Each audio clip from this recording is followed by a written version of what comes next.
Ganda ng panahon ngayon. At ang aking sweet peas.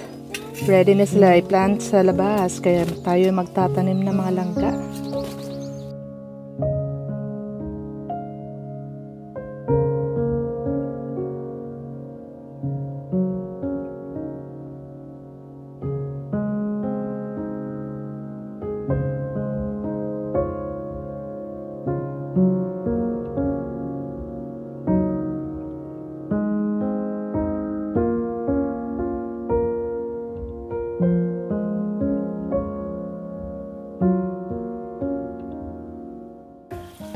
Ito siya, ginawa ko to siya kahapon at saka nagtanim na din ako ng 4 kahapon.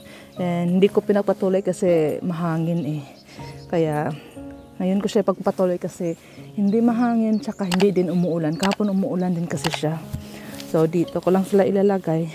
Ano to siya, yung sa corner na raised beds ko, nasira kasi naputol dahil sa sobrang lakas ng hangin. Kaya ang ginawa ko is ginamit ko siya para dito para may pag-akyatan yung mga peas natin, di ba? Ito nga pala to yung raised beds kung saan nakatanim yung potatoes. May lumalabas na din ng mga potatoes and ito sila mga radish. Hindi pa sila ready. So waiting lang ako na ma-harvest yung mga yan.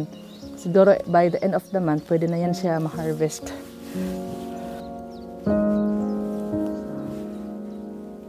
Okay lang.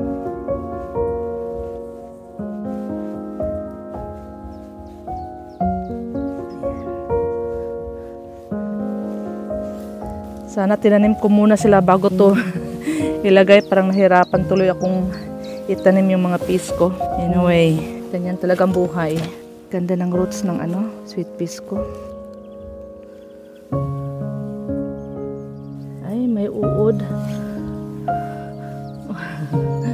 Pasensya na, oo, nadisturbo ko na naman kayo.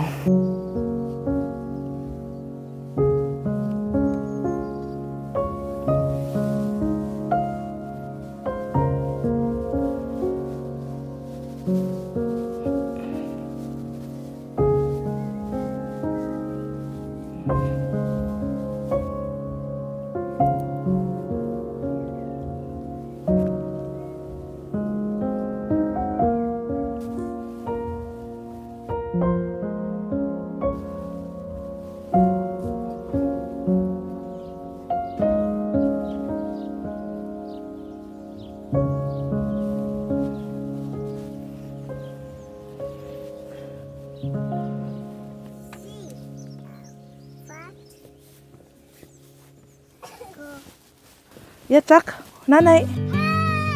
Lawa mas kuya. Cak, Vicky, iki Mia. Cak, Cak. Nay, ik Mia.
Ito yung extra sa raised beds ko.